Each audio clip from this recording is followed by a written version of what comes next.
Okay, let's get started. Hope you can hear me and see my screen clearly. So, welcome to the week 11 live session of the GPU Architectures and Programming course. Let's get started with today's content. And I'll skip over all of this. So, roughly, we'll take a break somewhere around 8 o'clock. We'll take a 5-minute break. And feel free to ask questions and doubts throughout the session.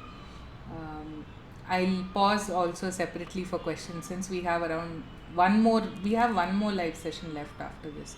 So yeah, so if you have any questions from any week in the course, right, week 1 to week, okay, didn't understand the linear separable concept of NAND or and XOR being non-linear separable.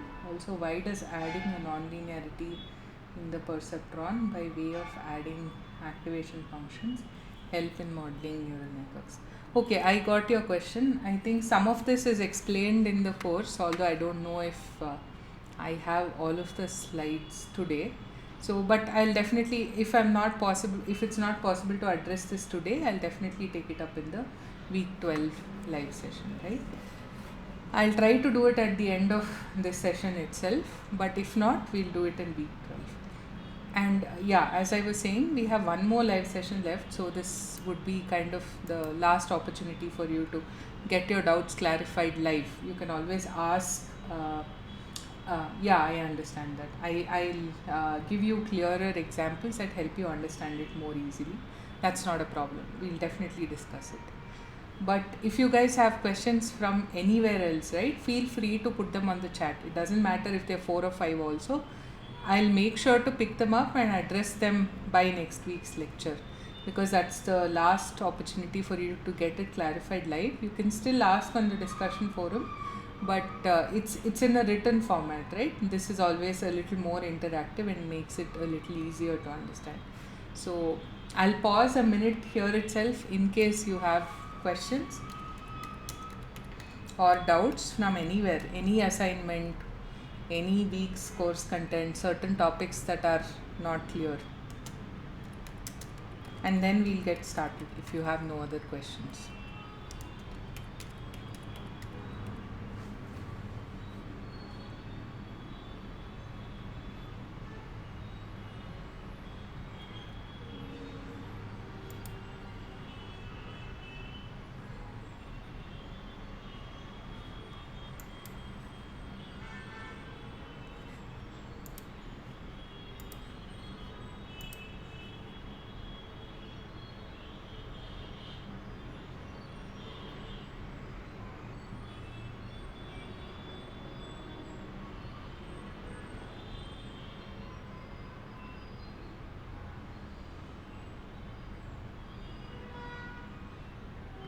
Any other doubts?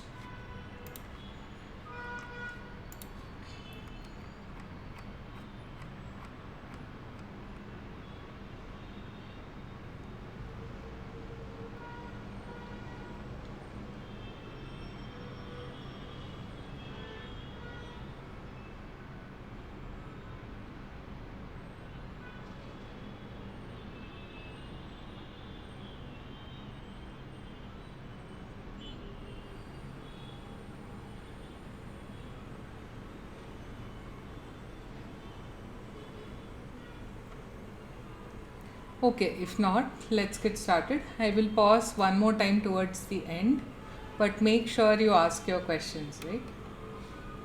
Okay, so today we'll be dealing with week 11 course contents. I think problem solving wise, there is not much in this week's content. So what we've done is we have a bunch of recap slides that will go through things that were discussed in week 11. But the problems that you have will kind of draw from concepts discussed earlier based on other weeks, right? This will also be helpful for you because it's like a recap of the whole thing. So, yeah. And so, week 11 was about neural network training and inferencing. So, we started with discussing the various types of machine learning paradigms. We looked at linear regression and then moved on to a perceptron, and then spoke about neural networks, the loss function, and then the gradient descent, the back propagation, and then moved on to the notion of a DL library, how it builds this computation graph, and then finally looked at convolutional neural networks and looked at the various layers that are part of them, right? So we'll try to look through all of these topics briefly, right? So first of all, there are 3 different types of machine learning paradigms overall. So you have supervised learning, unsupervised learning, and reinforcement learning, right? So in the unsupervised, you might have commonly heard of things like the clustering, right? Which is what I think is shown here also. That's a very common paradigm in the unsupervised part. Reinforcement learning, I don't know if you've heard. If you've not heard, it's fine. But mostly it is to kind of choose the action based on this environment updating a state, right? So you have this notion of a reward, and whenever the right action is chosen, you kind of reward it. So it's a very, again, you can easily draw an analogy between this and a real world scenario, right? So if you want to reinforce certain behaviors, you reward them. If you don't want to do that, then you penalize those behaviors, right? It broadly draws upon that ideology, but we won't go into this as part of this course because our focus is mainly convolutional neural networks, right? And then you have the supervised framework, where I think we looked at examples like classification and regression. That can be a good example of that. So I'm not sure if this is visible. Let me try to zoom in a bit. So in the supervised learning workflow, you have some training data which you give to the supervised learning algorithm, and then you have a model, right? And once this training process is done, you have certain other data called test data which the model has so far not seen. See, if you give the same data as part of your training and test set, it doesn't make sense, right? Because the model has already seen this training data, so hopefully it will predict it correctly. But this test data is typically things that the model has not already seen, right? So you give that to the predictive model, and then you get an output from the model. And on this test data, you already know what is the correct answer. So you try to measure an error or a loss between what the model predicts as the output and what actually is the output, right? And that error signal is kind of fed back to the model so that the model can improve or correct its predictions. And you have this notion of an accuracy based on the difference, based on how far what the model predicts is from the actual output. So this is broadly the supervised learning workflow. So if you were to put this in terms of an algorithm, so the model to be learned can be characterized by some parameter theta, right? So this is what kind of describes the model. And we define something called a loss function, meaning this is like an error, right? It's the difference between the predicted output and the actual output. And then now what you want to do is you want to update this theta, which is basically a model parameter, so that the loss function is minimized. Basically, you want your model to accurately predict the output, right? So there should be very little difference between the predicted output and actual output. If this is 0, that's great, but you want to bring it down as much as possible. So you want to minimize this loss function, and you want to update theta such that this loss function is minimized. And the more the loss function is closer to the minima, the closer the predicted output is to the actual output. This is broadly called as parameter estimation. So starting with linear regression, so given a data set D, we try to learn a function f theta of x equal to y, such that now it can predict any unknown xj which is not in this data set with a label y with reasonable accuracy. So you train this, or you have a certain number of samples as part of the input data set, right? These are your xi's and yi's. Now if I give you some xj which this model has not yet seen, it should be able to predict the y for that x with reasonable accuracy. So if you were to write this as a function, it becomes wx plus b. So this is like y to mx plus c. So your w is the slope and your b is the intercept. So these are the two parameters that you can change for the model to learn this. So yeah. So then moving on to a linear binary classifier. So you want to predict which class your x belongs to, right? So I think this is one of the questions you are asking about. So I don't think I have all of the examples. So we can discuss that in detail in the next class. So let's see what we have here, right? So this is the NAND example, and here is your x1 and x2 and your y values for the NAND.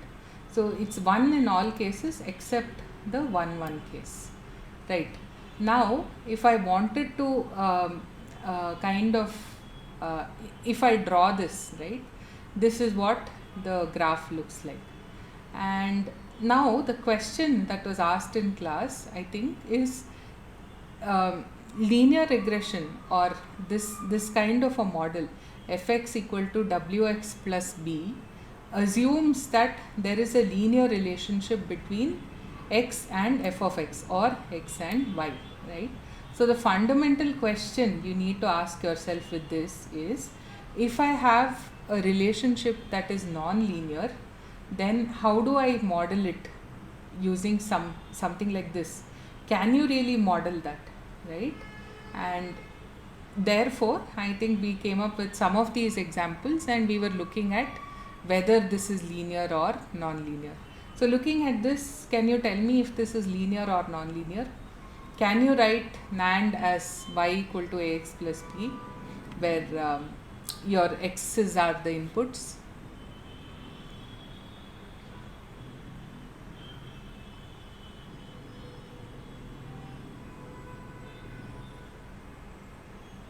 Anybody?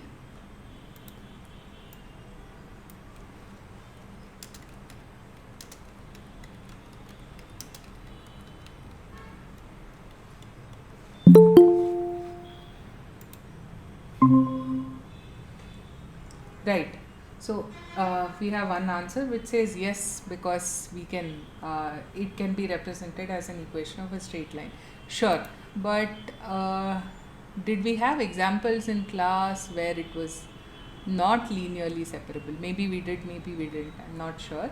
So the idea there is, if you have something, okay, XOR is it? Yeah, probably. I don't have a slide here, unfortunately, so I don't remember what we had. So yeah, you could have something like XOR, which is not non-linearly separable, right? So then you won't be able to model it in this form, right? So you have to always keep in mind that these techniques have some assumptions. So if it's linear regression, for instance, you're assuming that there is a linear relationship between the input and the output, which might not be the case. That was the point being made. And for the second part of the question, we'll address that towards the end of the lecture, or maybe even the next lecture, depending on how much time we have and if I have some slides to explain it well. So coming to building blocks of a neural network.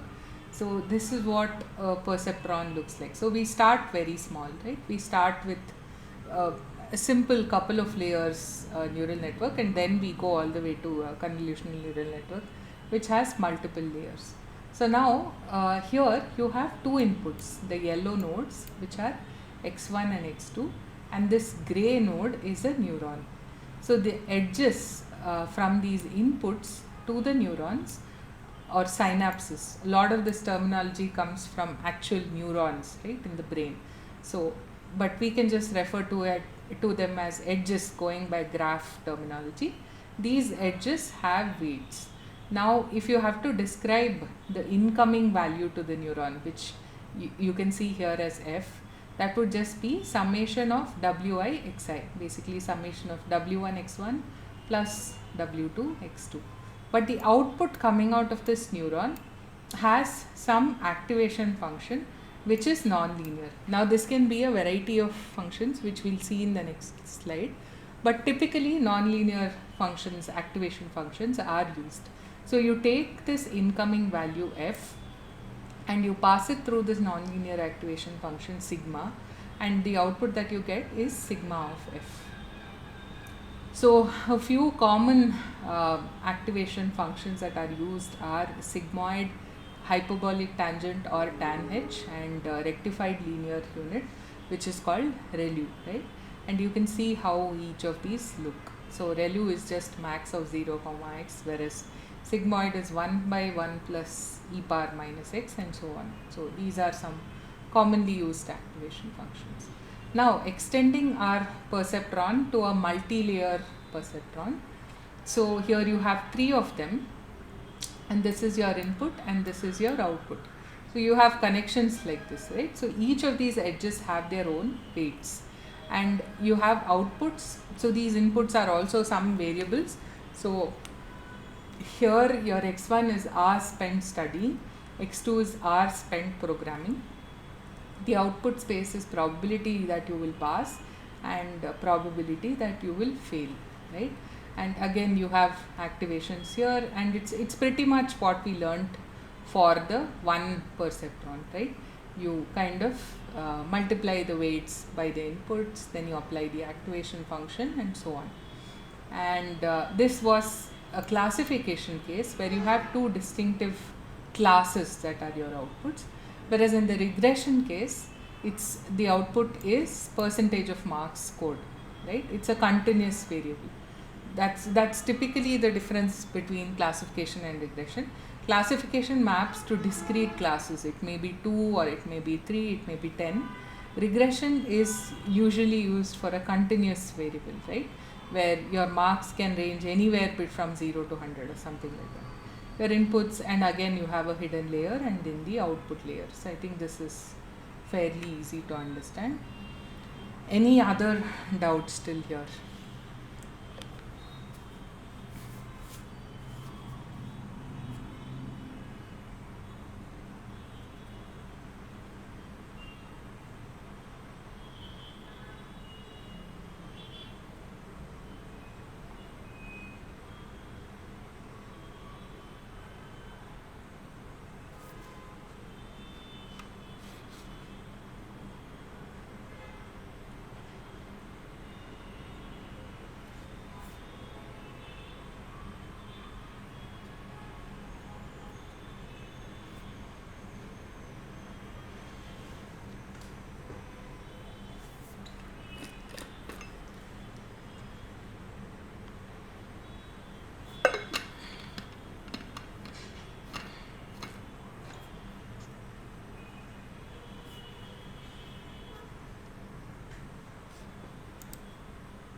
Okay, why is the nonlinearity used?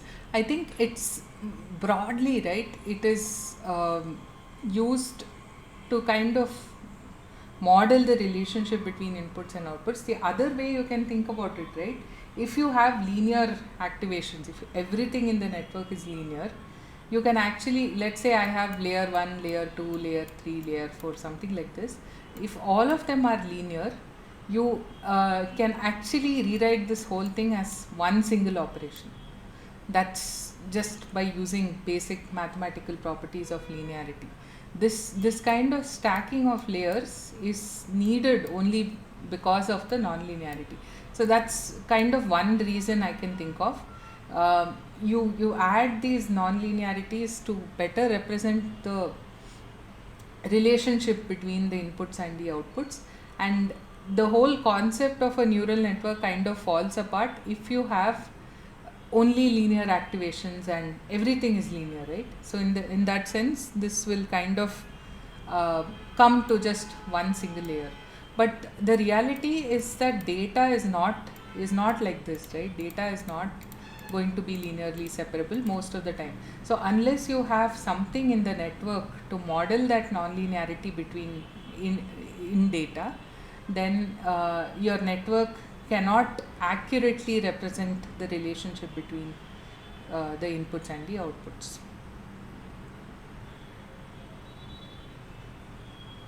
Does that help?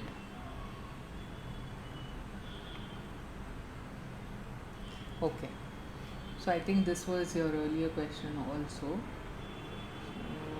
yeah, I think broadly that answers it. Any other doubts so far?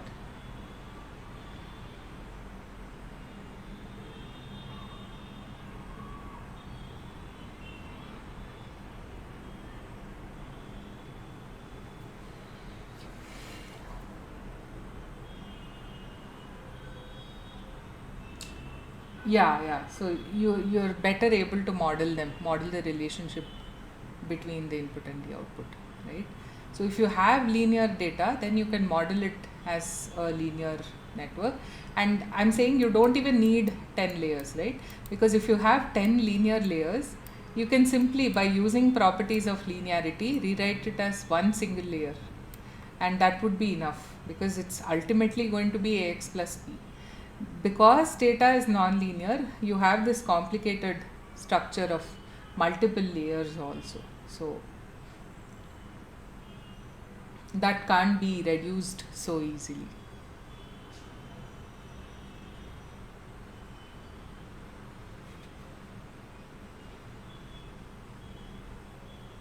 Great. Okay, so feed forward again. I think this is not very visible. Let's zoom in a bit. So this is your X, again one hidden layer, and then your output. Yeah. So now what you do, you have your inputs x1 and x2, and we are talking about the hidden layer A. So you have certain A1 is written as A11, A12, A13, A2 is written as 21223 and 31233, right? And then you have your weights W11, W12. I'm not able to see this very well. Let me zoom in further. W12, W21, and so on. So to get your output layer G, what you need to do is take this and kind of multiply it, right? Multiply it, typically how you do. So it's A11 W11 dash plus A12 W21 dash plus A13 W31 dash, and so on.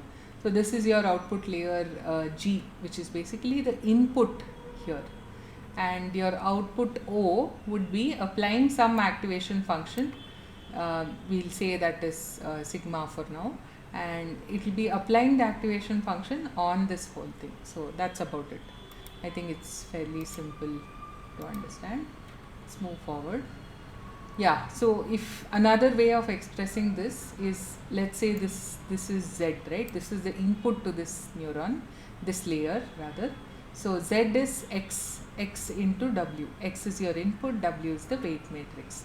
And A is applying some function onto F, and as applying some function onto Z, right? The activation function. So A is F of Z. And then if you want G, you again take A and you multiply it with the weight matrix for this layer, which is some W dash. So G is A W dash. And then O is F of G. So it's applying some activation function on your G, which is the input to this neuron. So basically you can express this whole thing as a series of matrix multiplications. Okay. So broadly, for a neural network, given its structure and weights, we know how to compute the predicted output value. So this is typically called the feed forward propagation, or even in short, the forward pass or the forward propagation. And things like the number of layers and the number of neurons per layer are called hyperparameters. So this itself is decided whenever people come up with a model. They play around with a lot of these hyperparameters and then they decide what it's going to be for the model. So after that, the only things that will be tuned during learning or training is the theta, is your weights of the model. Everything else remains fixed. So when you are trying to minimize this loss function, you don't change the number of layers or the number of neurons per layer. You only change the weights of the matrix. So as we saw, training involves minimization of a cost or loss function. And how do we typically define this loss function? This is one example where your yi and oi is the actual and predicted outputs, and feed forward equations I think we already saw. So you can substitute them and compute the loss function. I'll skip over this. Then you want to minimize the loss function. So we perform numerical gradient descent and we use something called stochastic gradient descent, which you can look up. I think it wasn't discussed in class, but broadly we use the idea of gradient descent in steps, right? There was this graph, yeah. So maybe your initial weight is here and your optimal weight or your global minima is here. So we take small steps towards that. So in each training iteration, the weight will be updated, let's say first to this point, then to this point, then to this point, then to this point, then to this point. Now when you reach this global minimum, what happens is after this, if you try and compute the loss and compute this one, there will not be much of a change. It will kind of stabilize, right? That is referred to as convergence. Beyond that, you will not see any benefit, so you kind of stop here. Yeah, so the other idea that we have with neural networks is back propagation, right? So back propagation is how you kind of update the weights. So we said we'll do forward propagation and get the predicted output values. Then we'll compute the loss function. Then we compute these partial derivatives for each weight matrix. Then we update the weights of every weight matrix with the gradient. And then we keep repeating this till there is no change in gradient or till the network converges. Yeah, so to summarize this whole thing, forward propagation is basically a series of linear and non-linear transformations involving matrix operations starting from the input layer. Backward propagation can also be seen as the same thing, except that it starts from the output layer. So each of these operations and transformations exhibits parallelism and scope for optimization using a GPU. So that's kind of where this intersects with our course, right? We are studying GPU architectures. So deep learning is one of the more popular workloads currently, right? So first we need to understand, if we want to optimize those workloads, we need to understand what those workloads look like. So that's why we looked at training. The other paradigm that we have is inferencing, which I don't think has been covered yet. But inferencing is basically just your forward propagation, where your model predicts the output for a given input. So once we understand those workloads, we'll be able to exploit the parallelism that's inherent in them and kind of optimize them for a GPU. So that's the intersection between our course and deep learning. And going forward, if you guys have worked with deep learning or any kind of ML model, you would have mostly used PyTorch or TensorFlow, right? So those are good examples of DL libraries. So what are the characteristics that a DL library should support?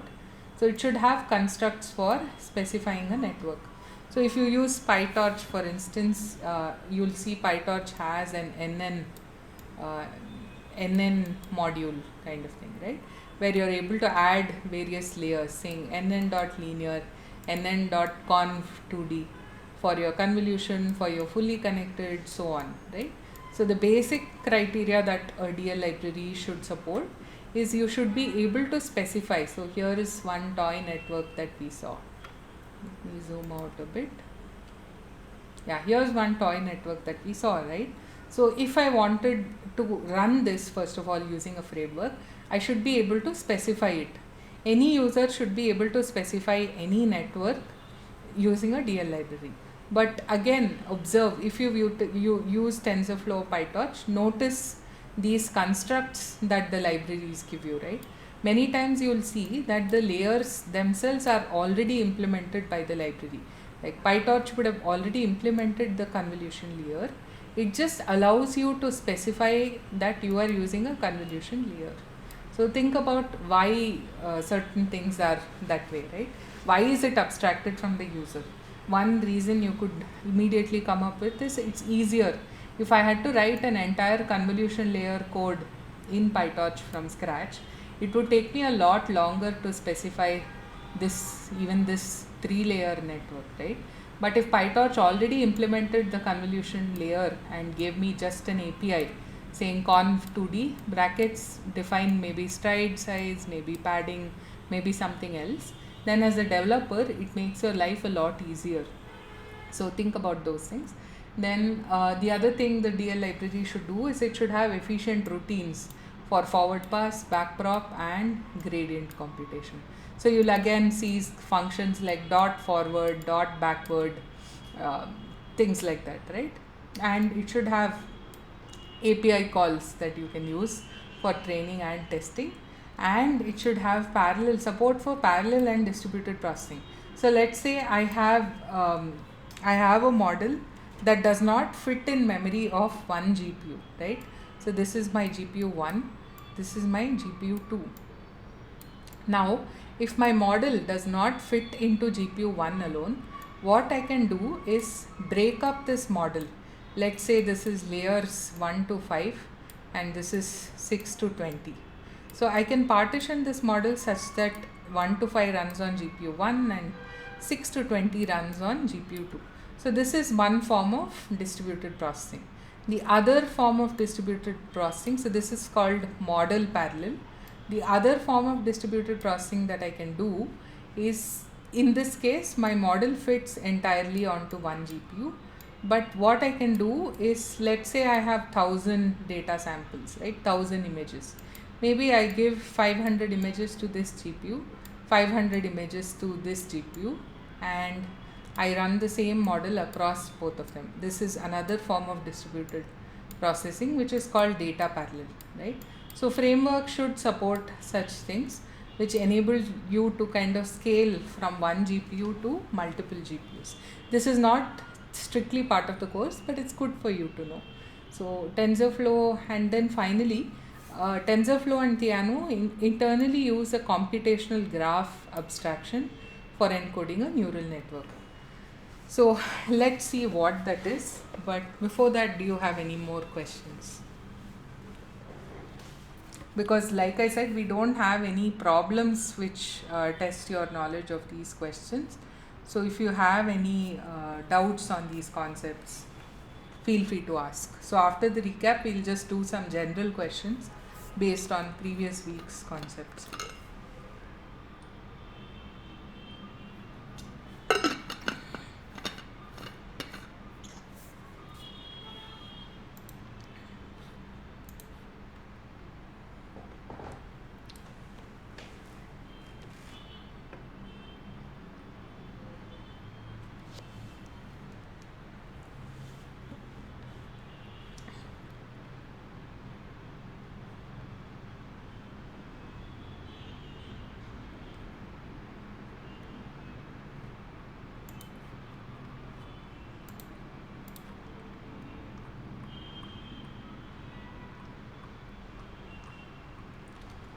Okay, if not, let's move ahead. So what is a computation graph? So it's a graph that denotes the functional description of the required computation. So a node with no incoming edge is a tensor, matrix, vector or scalar value. A node with an incoming edge is a function of the edge's tail node's computation. An edge represents a data dependency between nodes. A node knows how to compute its value and the value of its derivative with respect to each incoming edge's tail node. So this is what it's saying, right? This is a node. This can represent a tensor, matrix, vector or scalar value. So if a node has an incoming edge, then it is a function of the edge's tail node. It's a function of this node, right? Whatever this computation is, it's a function of that. And this edge represents a data dependency between these two. Basically, this cannot be computed before this. And every node knows how to compute its own value as well as the value of its derivative with respect to this node, the incoming edge's tail node. So if you had something like this, how would you draw this as a computational graph? So you have your inputs x and you have your weights w. So the z that you have here is a function of x and w. I don't know why this is uv, but maybe that's just slightly different notation. But broadly, you want to know that this is a function of this and this, right?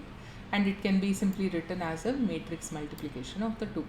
Then you apply an activation function, let's say some sigma, on top of whatever you have here.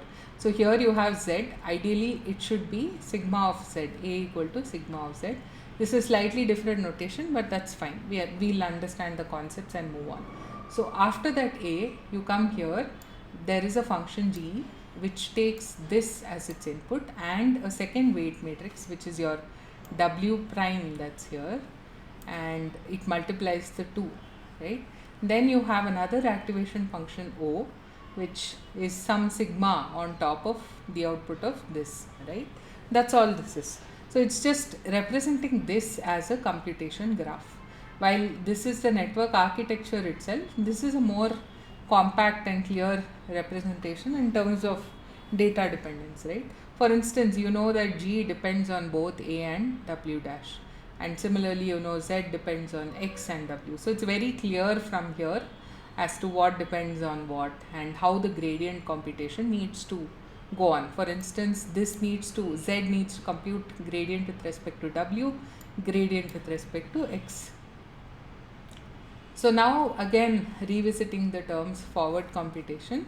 In forward computation, in a computational graph, we loop over each node in topological order and compute the value of the node given its inputs. So in order, right? Basically in your forward pass, you go from your X, which is your inputs, to O, which is your outputs. So similarly in the computation graph, the computation goes this way, right? So you take inputs to a given node, you compute the output, move forward. So that's all this says. In the backward computation, you loop in reverse topological order and compute the derivative of the final goal node with respect to each incoming edge's tail node. So I think this will be clear if you look at the example that was discussed in class where the chain rule was kind of applied. I don't think I have the slides for that, so we'll skip over this. But basically you go in the reverse order in the backdrop, right? And you compute gradients with respect to whatever incoming edges there are, and you keep applying the chain rule. That's the idea behind this. Okay. So now finally, so far we were talking about perceptrons. We started with a single perceptron and then we moved on to multi-layer perceptrons. Now we'll move to some neural networks that are popularly used, right? They are called convolutional neural networks. So you might have seen, I think you might have seen a Lennet-Hemnest example if you've done a beginner's course in deep learning. So typically these are used for classification. But the difference is they have a lot more networks. It's no longer one hidden layer and one output layer. They have different kinds of layers also. So yeah, so basically you take your raw image pixels on one end and then you assign it class scores. So if it's digit classification, here you're taking an example of a digit 4 and this 4 is an image, right? So you basically have pixels as part of this image and you're mapping it to a class, the class scores ultimately.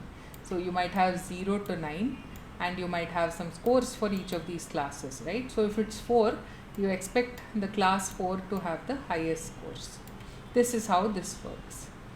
And yeah, so now coming to the types of layers. So you have convolutional layer, which is the most popular layer. It's definitely there in all CNNs. And then you have pooling layer, which I think we'll discuss briefly, so we'll wait for that. ReLU, as we already saw, is a very commonly used activation function. You could be using different activation functions also. So typically there would be a convolution layer, there would be some form of pooling, either max pooling or average pooling, and you would have some activation function, maybe ReLU, maybe sigmoid, it depends. And then you also have a fully connected layer. So the input and output for each of the layers 1 to 4 represent 3D image volumes. The fully connected layer is used at the end, where this 3D image volume is flattened and fed as input. So let's start with the convolutional layer. So this is the core building block of a CNN and it's computationally expensive. That's the other reason we care about it, right? We want to optimize this because this is kind of the common case and it takes up a lot of computation. So we want to optimize this. So the input is a 3D image volume, output is also a 3D image volume. The dimensions of the output are dictated by depth, stride and zero padding. So here's a simple 2D convolution example. So this is your input I and a 2D weight filter or a mask. right? This is your filter W. The convolution operation slides the filter over the image and computes some neighborhood operation, let's say weighted sum, over the elements of I to produce a 2D output image. So I think you would have seen this animation in class. So it moves like this, right? If you have a stride of 1. So we'll discuss stride and padding separately. But this filter basically moves over the image and you get the final output. So here is an example with the 3 channels of the image, RGB I think. So we do the same thing across all of them, and then we do an element wise addition to get your final output. So now coming to the parameters and hyperparameters, what changes in the convolutional layer when you do training? The weights change, right? So it's a 2D weight filter here. This represents the learnable parameters. It could also be a 3D weight matrix, right? So there are different types of convolutional layers. There are 2D convolutions and 3D convolutions. And the dimensions of the output are dictated by 4 hyperparameters. So notice that these are hyperparameters, meaning that they don't change during the training. This is number of filters, filter dimensions, stride and zero padding. So let's look at 2 things, padding and stride, right? So stride, I think we are kind of familiar from our, I don't know which week it was, but from the kernel examples. So basically, if you want the kernel to jump by 2 positions, you say stride equal to 2. If you wanted to just jump by 1 position, you say stride equal to 1. So similarly here, right, if I have stride equal to 1 here, the next position would be here. If I have stride equal to 2, it would be here. If I have stride equal to 3, then it would be non-overlapping, right? So this is one hyperparameter. Similarly, I have a hyperparameter called padding, which would put either a row or a column of zeros, right? So if I say padding equal to 1, I have a row of zeros and a column of zeros. If I say padding equal to 2, I would have 2 of those. Remember that these are hyperparameters. These are selected before the network is trained. This is part of the network definition. Now, coming back to the convolution operation, it basically performs dot products between the filter weights and the patches of the input image, right? If you go back here and see what's actually happening, right, you are doing a dot product between the filter patches and the image patch and the filter. So you leverage this fact and formulate the convolution as a matrix multiplication. That I think a few more details are there in your slides. You can look at that, but broadly this is the idea. Now moving forward, let's talk about the pooling layer. So this is also called, sometimes it's called as a downsampling layer, right? Why is it called that? So in signal processing, typically when you say downsampling, let's take a very simple example, right? Let's say we have an array of some 100 signals. So if I have a downsampling factor of 2, it could very simply mean that I pick every odd element. So let's say I pick 1, 3, 5, right? Now your array size goes from 100 to 50. So I'm downsampling. Similarly, you have an operation called as upsampling, where the same element may be repeated, or you might do something else to get this redundant element value, right? For instance, I have 1 and 2. I may take the average of these two and put a 1.5 here. This might be one other way of upsampling, right? So I now increase my array size from 100 to 200. So similarly, here we are talking about downsampling in a 2D way. So let's say I have a patch of 4 elements and I want only one element now. What can I do? One thing I can do is to sum all these up divided by 4. Basically, I take an average, right? So this one pixel or this one element represents all of these 4. It's a downsampled version of them. The other way you could do downsampling is, let's say I do max, right? So I take the max of all of these elements and use that to represent this patch. Both of these are valid downsampling transformations. different networks use different forms of pooling. So you'll either see average pooling or max pooling. Again, inputs and outputs are 3D image volumes, and this does not have any learnable parameters. Notice this, right? It's a fixed operation. You're doing average or you're doing max, right? There's nothing to learn here. So it's purely a transformation operation. So typically, as I said, it's max pooling or average pooling. So now coming to an overall CNN, you might see something like this: a convolutional layer, a pooling layer, and then somewhere a fully connected layer, another fully connected layer, and your final output is the number of classes, right? Yeah. So if you notice, you can even work out the dimensions, right? So you have 28 cross 28 here, and your convolution size is 5 cross 5, and you end up with 24 cross 24.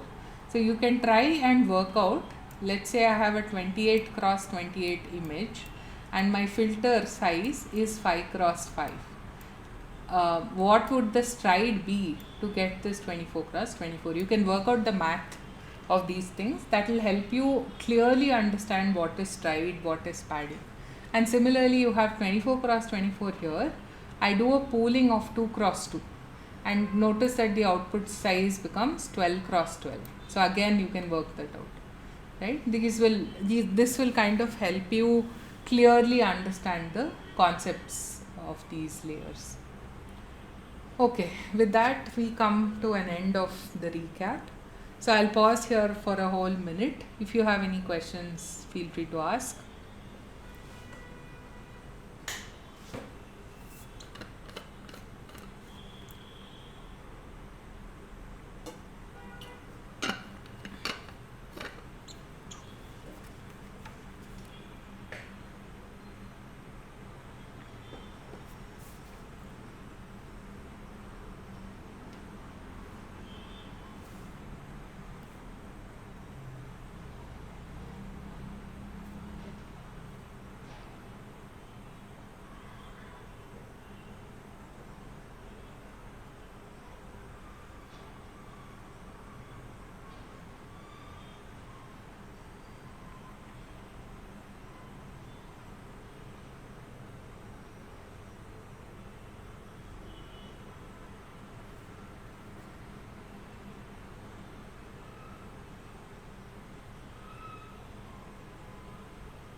Okay, if there are no doubts, let's move to the discussion forum questions.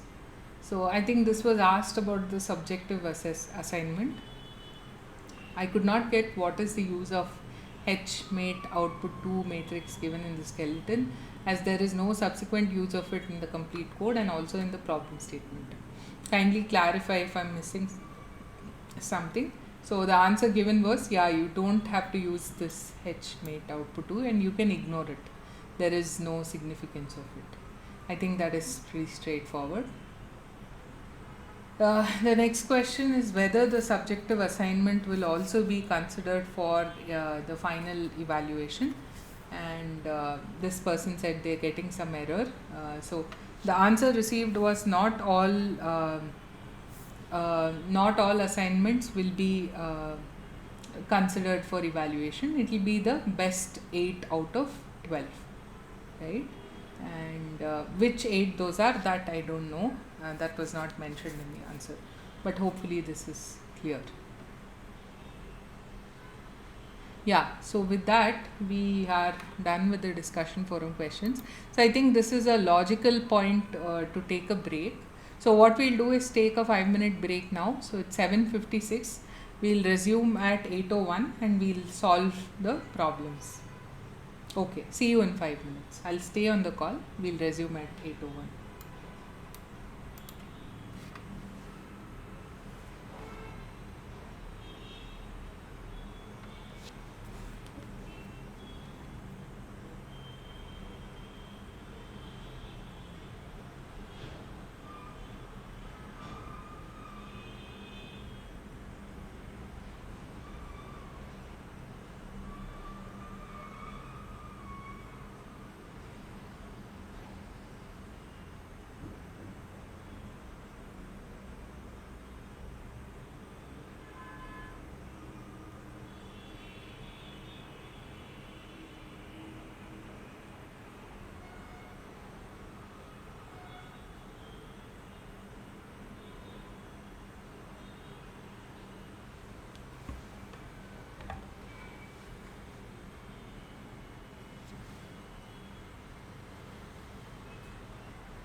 Okay, let's continue. So this data will be common for questions 1 to 5. Let's look through this. So let's consider a 1D neighborhood operation, say reduce, which is a spatial transformation that takes as input a 1D array of size n and produces a 1D out array b. This is obtained by considering a 1D window size of size k and sliding it along A in strides of k. Therefore, this operation repeats a total of n by k times. In each instance, the operation takes the average of the elements in A for the window of length k and produces one element of array B. The total number of elements computed and stored in B is therefore n by k. Assume that n is divisible by k. So I'm not sure if this is clear. So let's look through the example as well. Actually, this is very similar to what we were discussing with the pooling layers, right? Remember the 1D example that I gave you. So this is exactly that. So your array A is your input, right? And that input is of size n, right? Now what you do is you want to take this array A and reduce it to an array of size array B, right? So how are you going to reduce it? You consider a 1D window and this window size is k and you move it in stride k, meaning the second window will be here. It's not overlapping. When the stride is equivalent to the window size, there is no overlap. So you will move like this and therefore the resulting array that you will get is n by k. The whole size of A divided by the size of the window. So this, therefore, if you have n elements, you need to do this how many times? N by k times. Each time you will get one element. So this entire window will be represented by just one element in the array B, right? And how do you get that one element representing the entire window? You take the average of the elements in that window of length k, right? And for simplicity, we will assume that n is divisible by k. Now, let's consider an actual example. A is 1, 2, 3, 4, 5, 6, 7, 8. So, n is 8 and let's say k is 2, right? So, you will look at two elements at a time, and since your stride is same as window size, it will move from 1, 2, then 3, 4, then 5, 6, then 7, 8. Now, you're going to take an average of all of these. So, first of all, your output size will be 8 by 2, which is 4. So, now what are those four elements? First element will be average of 1 and 2, 1.5, average of 3, 4, 3.5, 5, 6, 5.5, 7, 8, 7.5. So, if you had to write a formula for this, B of 0 is equal to average of A0, A1, and similarly for the rest. Now, let's look at the code to do this, and this kernel is launched with a 2D grid of 1D blocks. Every block is responsible for reducing k consecutive elements to one element. So the window of size moving in strides of k has k equal to block dimension dot x. Now let's look at the code. So this is the reduce kernel. So TID is defined this way: block IDX dot y star grid dimension dot x plus block IDX dot x, the whole thing multiplied by block dimension of x plus thread ID of x. Now you have four blanks given to you: bound, block size, and C and D, right, which is blanks in this assignment statement. So you take some element of A and assign it to the output B. What is the index of the input? Index of the output. That's what is asked. And inside what you have is within a for loop, S ranging from 1 to less than block size multiplied by 2 each time. If TID mod 2 star S equal to 0 and TID plus S less than bound, A of TID equal to max of A of TID and A of TID plus S. Then you have a sync threads, right? This is the code. Now the first question is, choose the correct option to fill in the blank marked as A. And here are your options. So we'll do the same thing as usual. I will pause here for, I will actually go over, I think this part is clear to all of you, right? we took an example, so I'm sure that's clear. Only part you have to remember from here is it's a 2D grid of 1D blocks. So I'll pause here for 30 seconds and then we'll pause at the options. You can take 3-4 minutes to solve this.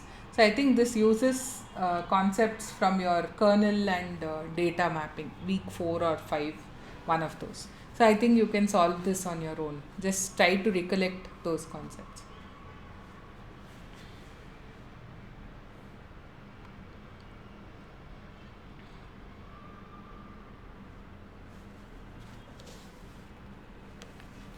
So in this question, you're asked what is the value of bound. Try and figure that out.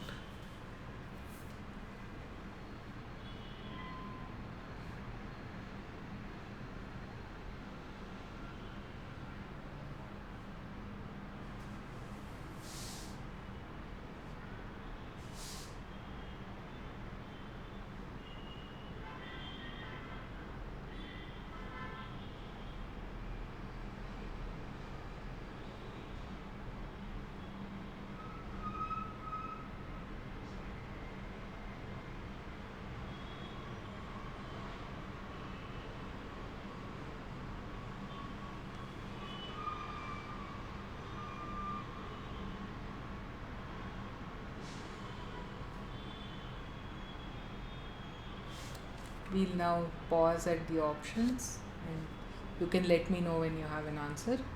We'll wait maybe 2 minutes.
We'll wait for 30 more seconds and then we look at the answer.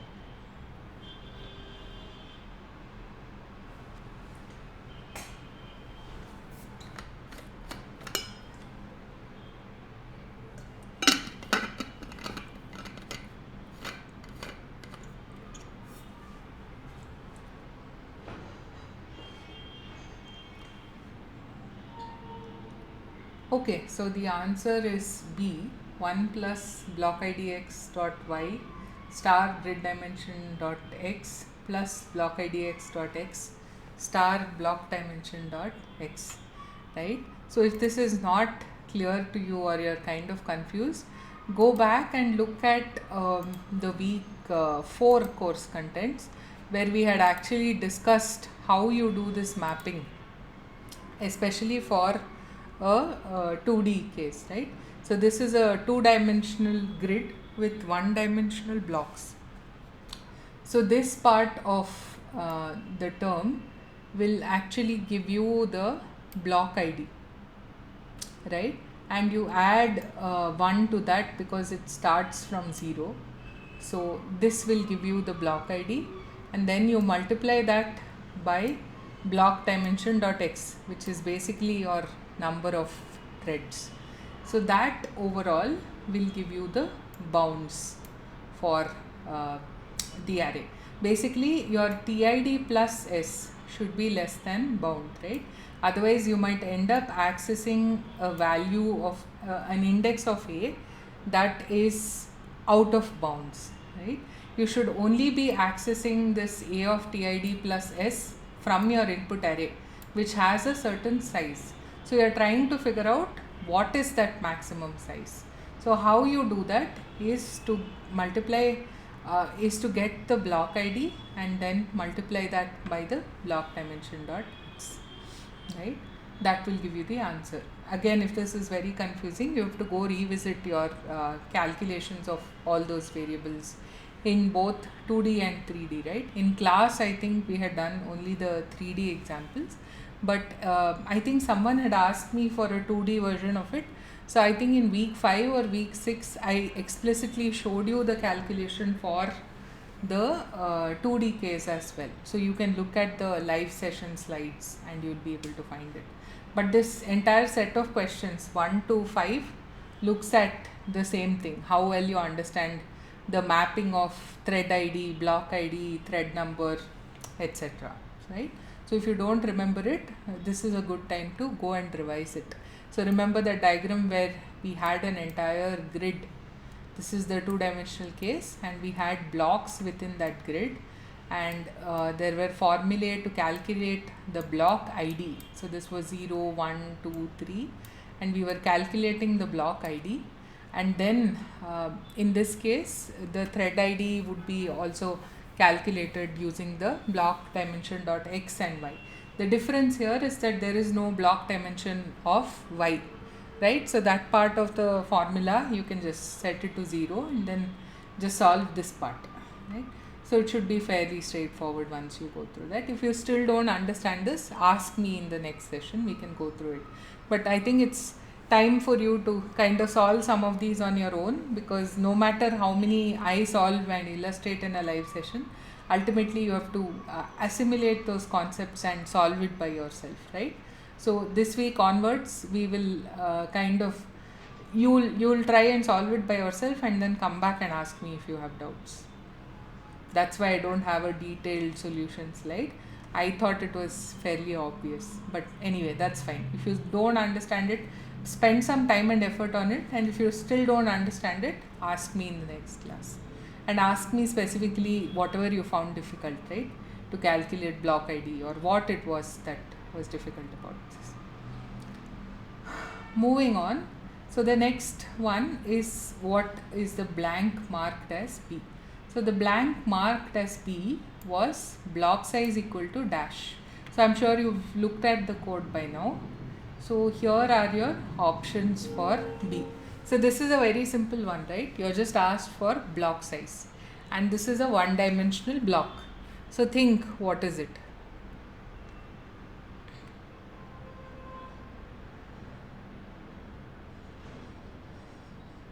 Any answers?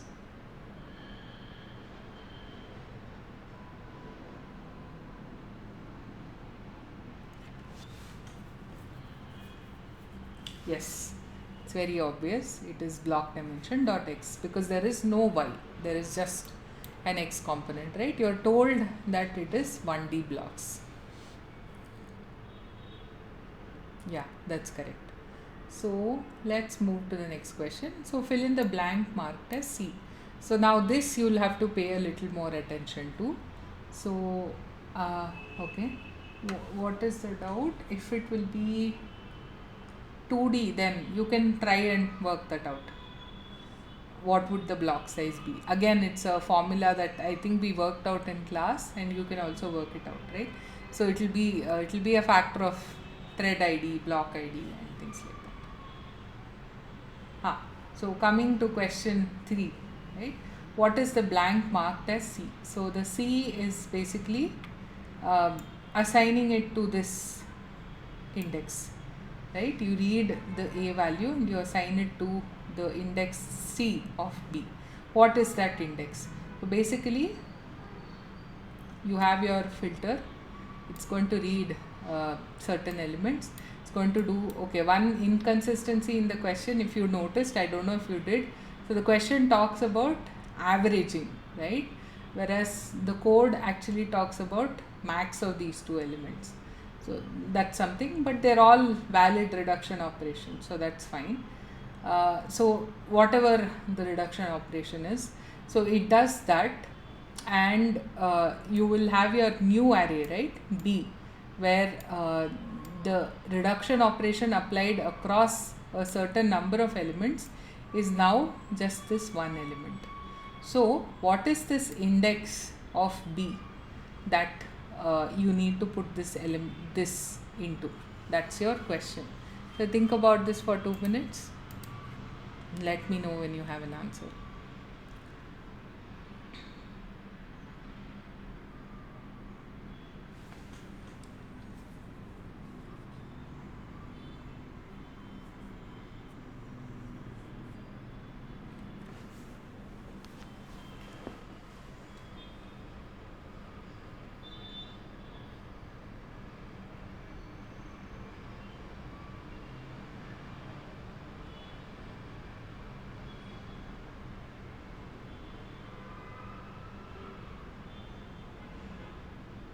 Okay, we have one answer saying option D.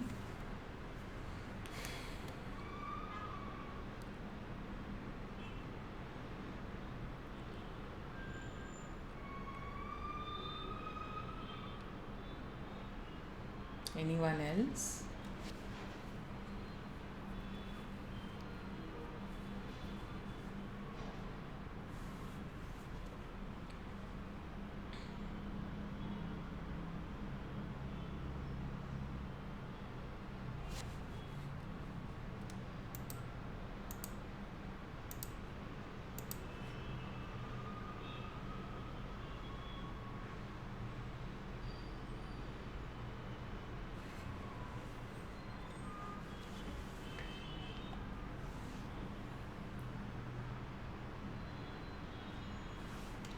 Yeah, this blank of C is actually for the index of B.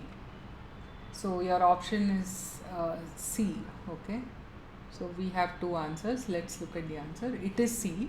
So this if you work this out, right, this comes out to be the block ID, and that's how you are going to store. So the block ID, this whole block ID of will be stored in one value, and that will map to the ID of the block. So if the block ID is 0, you put it in index 0 of B. If the block ID is 1, then you put it into index 1 of B, right? Whereas if you multiply that by block dimension dot x, which is your in this case it's a one dimensional thing, right? So it becomes block size. If you multiply that by block size, you get something like the total number of threads, right? So that won't do. So for instance, if let's say the block size was 4 here, right, you had 4 elements here. So if I multiplied this, in this case it's 0, it won't matter. In this case, if you multiply it by 4, then you would be putting this into the 4th element, which you don't want, right? This block has to be, is now each block is now represented only by one value. So where you put it is essentially the block number. You have one value representing each block number in your output array B. So it's the option C and not option D. Hopefully this is clear. If these seem too abstract, right, work it out. You know that block dimension of x, you know that block dimension is first of all 1D, right? So assign some value to x, then assign some value to grid dimension dot x and try it out. You'll definitely find it easier to understand. Hope this is clear. In the interest of time, we will move on. But ask me if you have doubts. Okay, good. So obviously your fourth question is to fill in the blank marked as D. So the blank D is what is the index of the input array that you are reading from, right? And you have 4 options again. Think about this and let me know.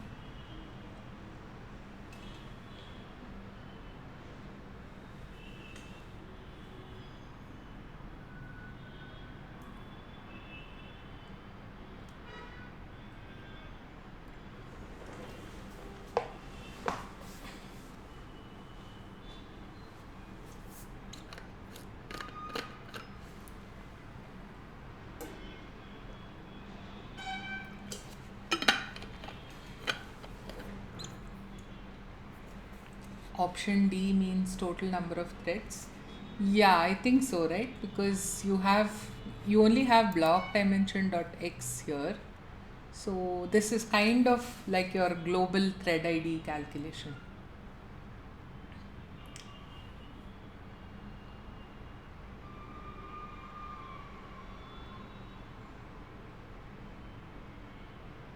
Right? Is there some confusion about that?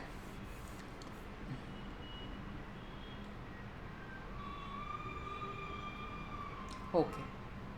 I think so, but I myself haven't seen those formulae in a while. So make sure to double check.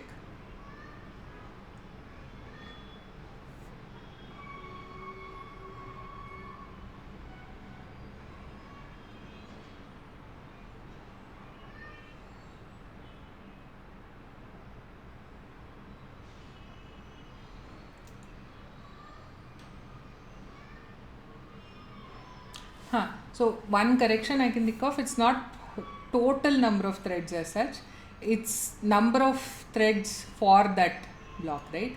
So this gives you block ID as far as I remember. So let's say your block ID is 3, right? Now let's say your block dimension was 4. So the number of threads in those blocks up to this is 12. You might have more blocks, and because of that your thread ID might be more also, right? So it's not maybe total number of threads, it's a number of threads corresponding to this. So it's the thread ID that you calculate.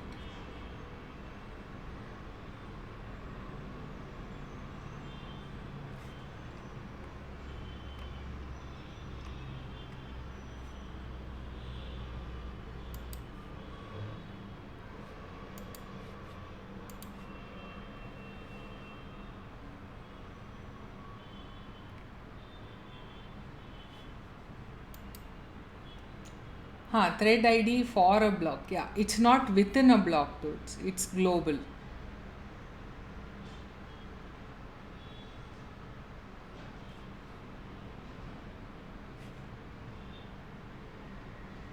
If you go back to those formulae, I think it will be very clear.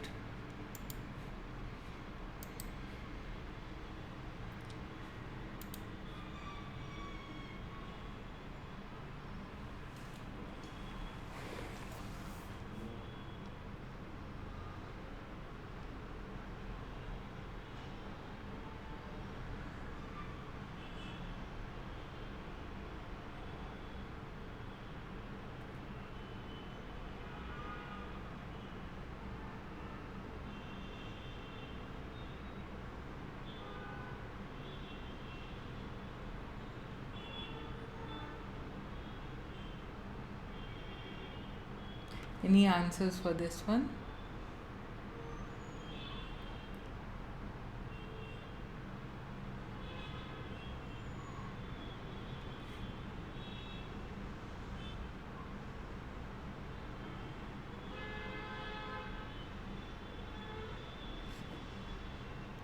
Okay, so the answer is 4, option D, right?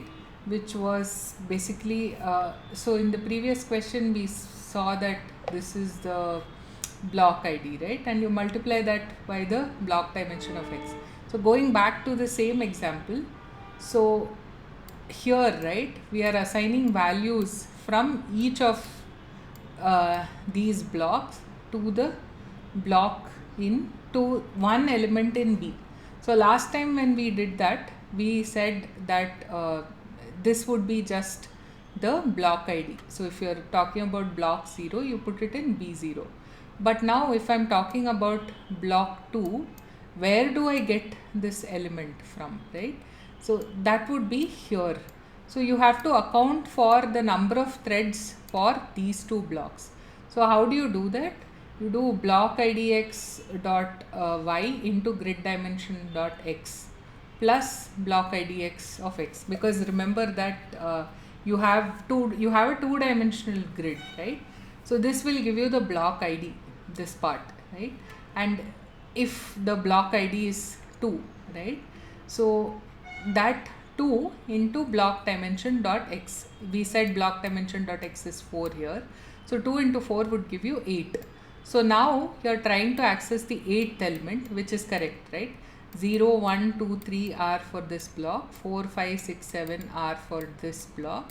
So you are trying to access the 8th element of this block and put it in B2, right?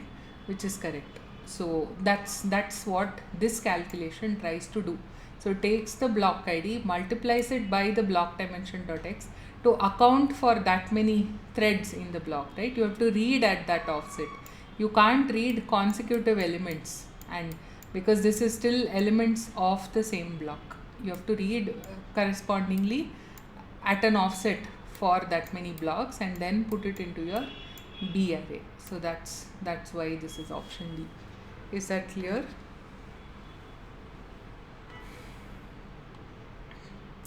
Again, I think we've solved very similar questions in week 4, week 5, week 6. So good time to revise them if you're not able to understand these clearly. Okay, if not, moving to question 5. So again, the same code snippet, same 2D grid of 1D blocks. Now we are given values of n and k. So remember that n is the size of the array A, right? The big array. And k is your stride size or your window size. Both are the same. So that is 64. Now, which is a valid launch parameter for the reduced kernel? This should be easy to think about it. We'll wait for 2 minutes.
Okay, we have one answer saying option B.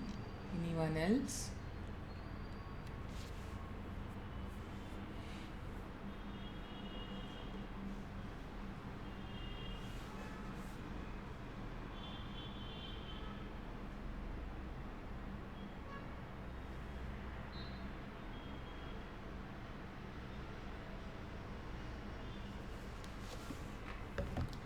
Okay, let's look at the answer.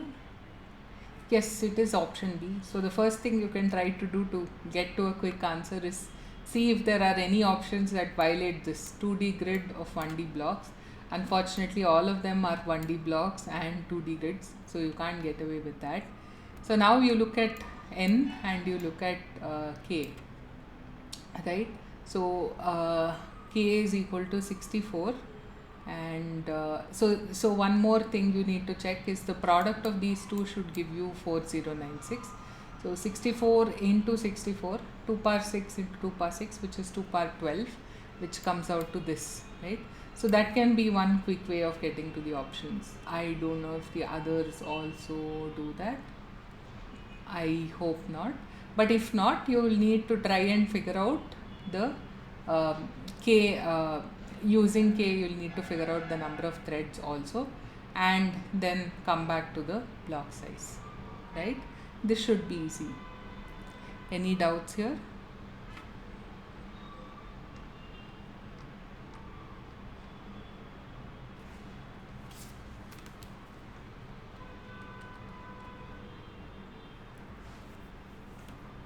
Okay, fine. Let's move to the next question then. Okay, so this is again, I think, common data for a couple of questions. So consider the following kernel code snippet. Warp size is 32 minus 1. We have a function called assign lane, and what it does is there is a variable called LID, which is threadIDX.x. GID is blockIDX.x star blockDimension.x plus threadIDX.x, and a variable called lane is defined as LID ampersand warp size, and G data of GID is lane. So now this kernel is launched with the parameters 16, 128. After the values of G data are assigned, a standard reduction is called, which calculates the sum of all the elements in G data. What is the final sum? So remember, notice that this question has two parts. One is this code that is given here, which is assign lane, right? It comes, you compute some value, stores that into G data. Now after that, you don't see the code, but there is a reduction kernel, and this reduction kernel calculates the sum of all the elements in G data. Now you're asked for the final sum, so you'll need to take both of these into account, and this kernel is launched with launch parameters of 16, 128. So I'll go back here, wait here for maybe 30 seconds, and then wait at the options. In the meantime, try and solve this.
Okay, I'll pause at the options. Let me know once you have an answer.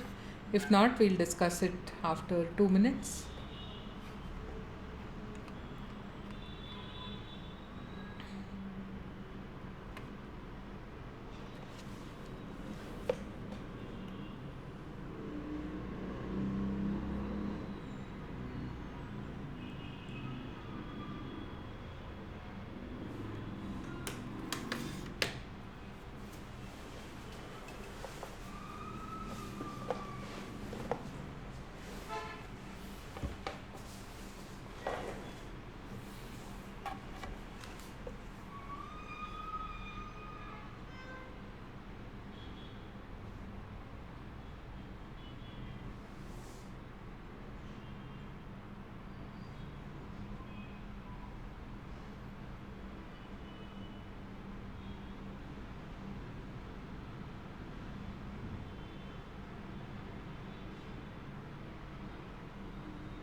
Okay, if we don't have an answer, let's look at it. So the answer is option A. So let's think about this, right? So you're given some launch parameters and you're given the warp size as 32, right? So it's 0 to 31, which becomes 32. So, and your block size is 128. So how many uh, warps do you have? I mean, how many threads, how many, you have 4 warps, each block containing 4 warps, basically 128 divided by 32, right, which is 4 warps. Now every thread belonging to a warp will have lane values ranging from 0 to 31. So if you look at how lane is calculated, so there is LID, which is thread ID x.x, and warp size, right? So if you do a AND between these two, depending on the thread ID, you will get values from 0 to 31 for every warp, right? And since we have 4 warps per thread block, you will have 0 to 31 repeated 4 times. Now finally you are going to do a reduction, which is a sum across all of these. So if you do 0 to 31, you get 496. Check this out again.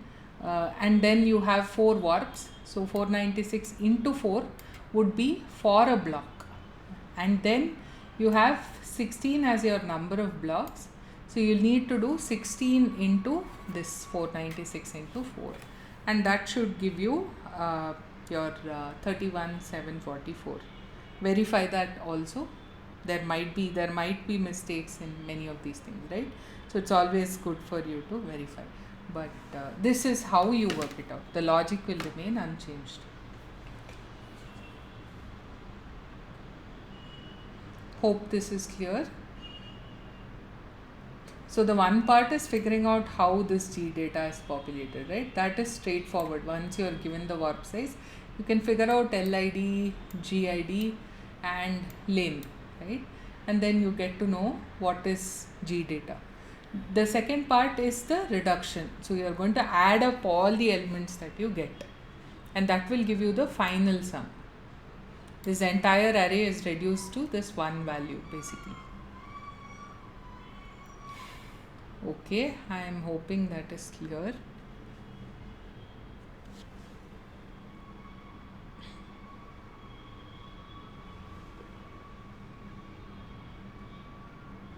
Any doubts?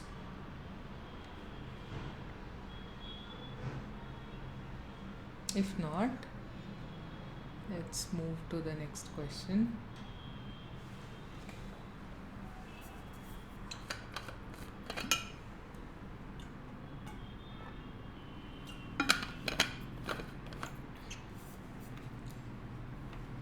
Okay. Consider the two given scenarios and choose which type of fusion is more efficient for a GPU which has 16 SMs and can accommodate 2048 threads per SM. Also calculate the total number of cycles it takes for the fused kernel to execute on the given architecture. So this is your scenario 1, and this is your data flow diagram for the 3 kernels, right? K1, K2 and K3. K3 takes as its inputs K1 and K2. And your launch parameters and number of cycles. For K1 it's 82048 30 cycles, 82048 40 cycles, 162048 70 cycles for K3. So given this information about K1, K2, K3 and this information about the GPU architecture, 16 SMs and 2048 threads per SM, which of these would be the most efficient type of fusion for this workload on this given GPU? So you have to both come up with the type of fusion and the number of cycles the fused kernel will take. So think about this. Again, this is merging the concepts you've learned from various weeks, particularly the fusion, which was I think week 8, right? So try to remember this. We'll discuss the solution in 2 minutes.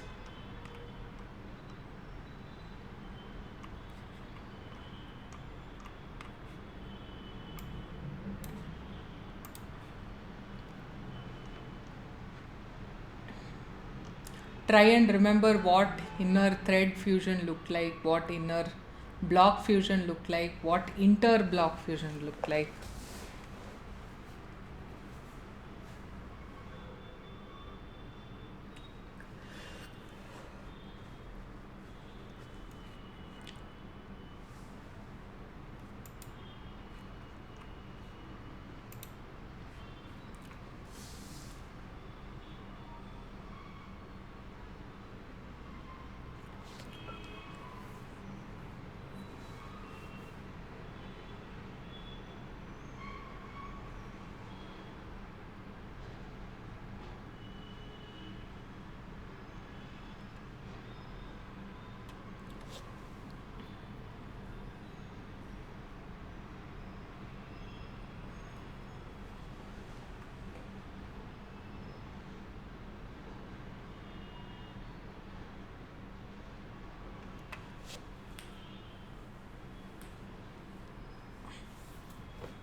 Okay, there are no answers. Let's look through this as well. So the answer is inter-block fusion 110 cycles.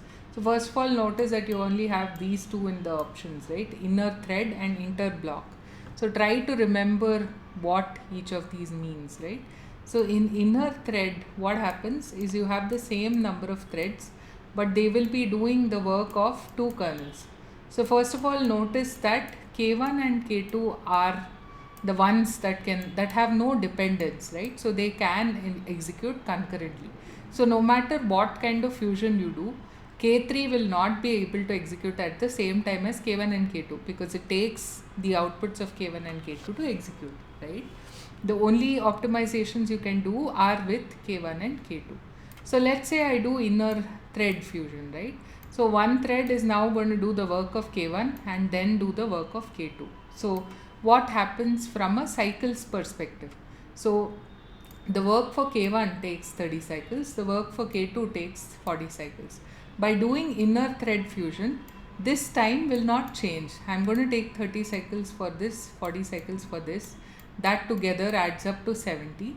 And then for K3, it is 70 cycles. So I get something like this, inner thread fusion 140 cycles.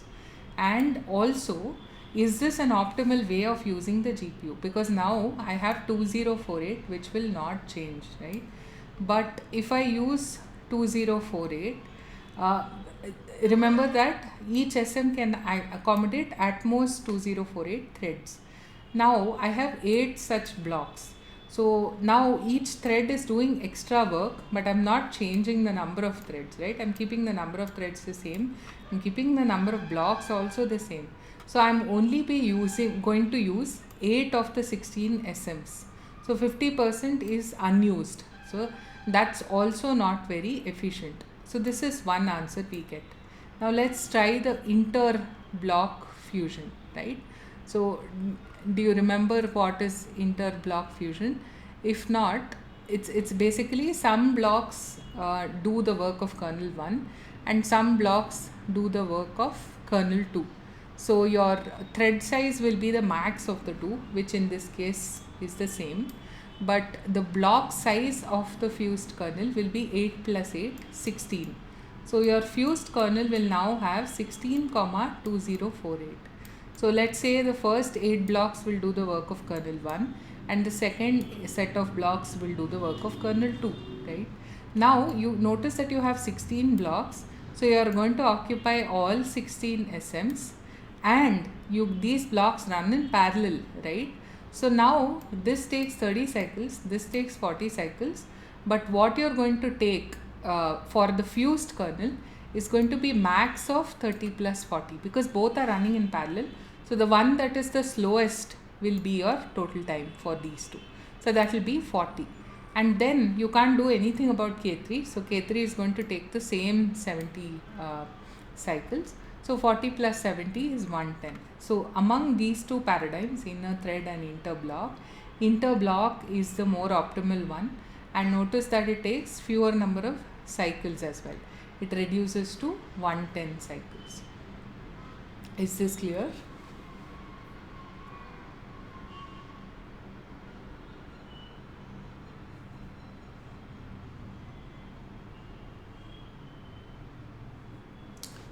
Great. Okay. And since we have around 10 minutes to go, I'll ask again if there are any doubts. Take a few seconds to look through this week 11 content and any other doubts that you have. And if you find something, please ask it in the next 10 minutes. I think the one doubt that was asked in the beginning of the session I've already addressed. So if there's anything else, then I'll take it up in the next week. Okay. So use this 10 minutes to kind of ask those questions. We will move to the next question. I think it's the last one for today. So the next question is the scenario 2, right? So it's a very similar question except you have a different diagram. So this is K4 and K5. The launch parameters for K4 are 161024, takes 40 cycles. K5 161024 takes 40 cycles. Now you're asked which is the most optimal, and you're given 5 options: inner thread 80, inner block 80, interblock 80, options A and B, all of them. So think carefully about this. It is similar to the last question, but there is a slight difference. So think about it. We'll discuss after 2 minutes.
Okay, we have one answer. In all cases, threads are not optimally used.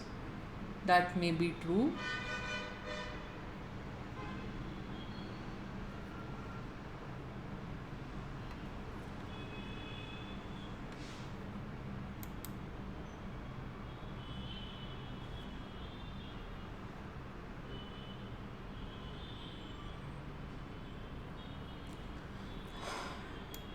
Right, so let's look at the solution to understand more. So options A and B. So first of all, notice that if you serially execute this, it will take 40 plus 40, 80. Now the first question you have to ask yourself on seeing this dependency graph, where K5 is dependent on K4 or K5 takes the output of K4, whatever fusion you do, can you get something better than 80 cycles? And the answer is no, right? Because this dependency is there, it has to be serialized. So no matter what fusion you do, notice that the time remains at 80, right?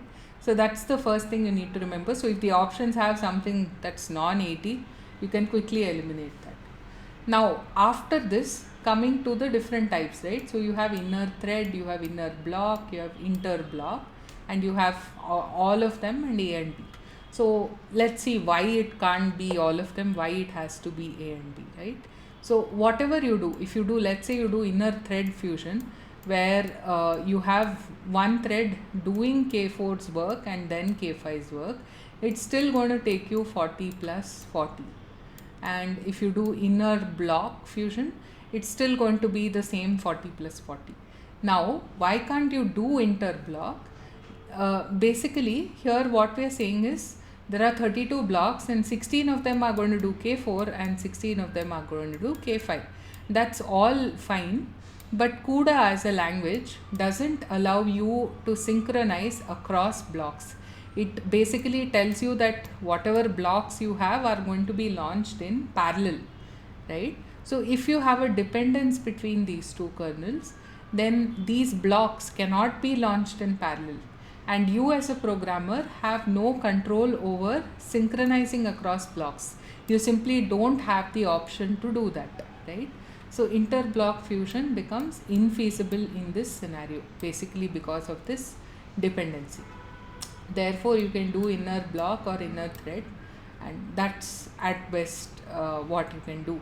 But you should also ask yourself, is there even a point in doing these fusion operations? What benefits does it give you if it's going to take the same 80 cycles, right? Yeah, interblock will work good in parallel executions. Right, if you mean that there is no dependency, right? I think the previous question that we saw, K1 and K2 have no dependence, right? They can be executed in parallel. So then interblock can be used to get some benefit. So here if you see, the serial actually takes 70 plus 70, 140. Whereas your interblock only takes 110, right? So yeah, that's true. So hope this is clear. Any doubt so far in any of the problems that were discussed? And any doubts from week 12's assignment? Because after next week we will not have a further live session to do a recap or summary or something like that. So if you have a doubt in any of, say, week 12's assignment questions, you can just tell me now in the chat box so that I can solve that and explain it in the next week's session.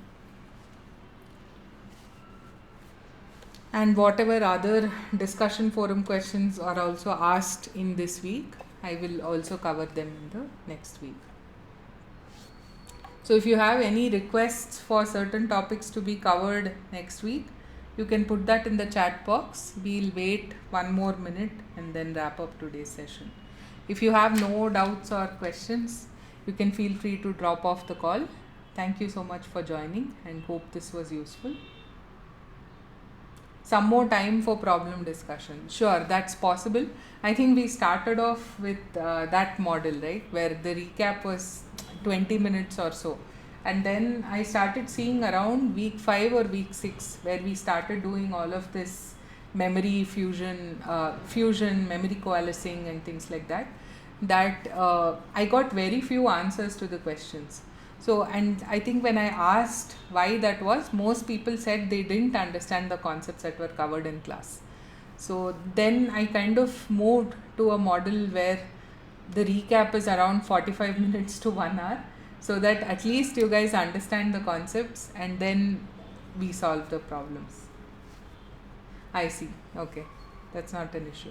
So it's kind of a trial and error for me also, right? I don't know what works very well for you guys, and I should also kind of try and cater to the majority of you. And I see that most people said it's very difficult to solve the assignment questions, and when I asked why, people said that they don't understand many of the concepts that are covered in class. So with the help of a longer recap, I'm kind of hoping to address that gap. But for next week, maybe we can try that out. We can have more of problems. Yeah, sure. Tell me, what is the other thing?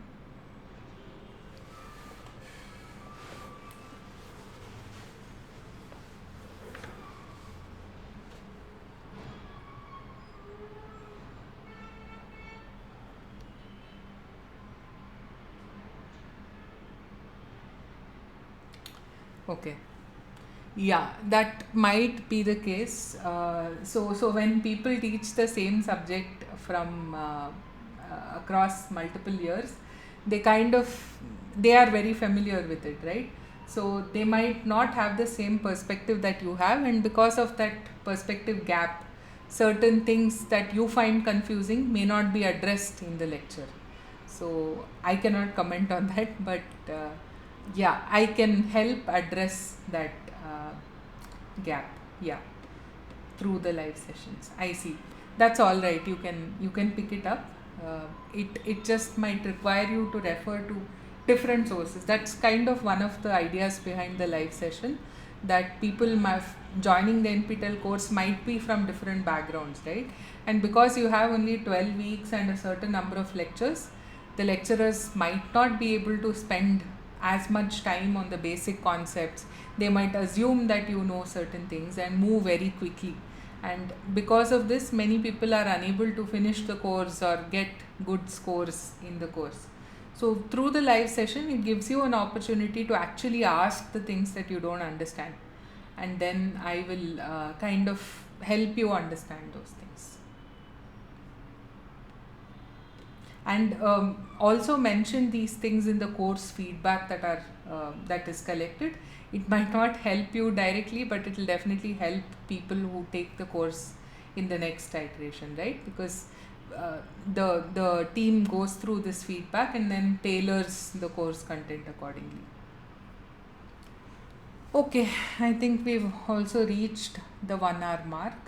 So thanks again for joining, and don't worry. I think you've persisted till week 11 of the course, so I'm sure you'll get through till the final exam. So if you have doubts, ask them wherever it is, in the live sessions, discussion forum, wherever, and try to apply these concepts to solve the problems. So again, all the best for your exam and upcoming assignments. Hope to see you in the next session as well. Thank you. Bye.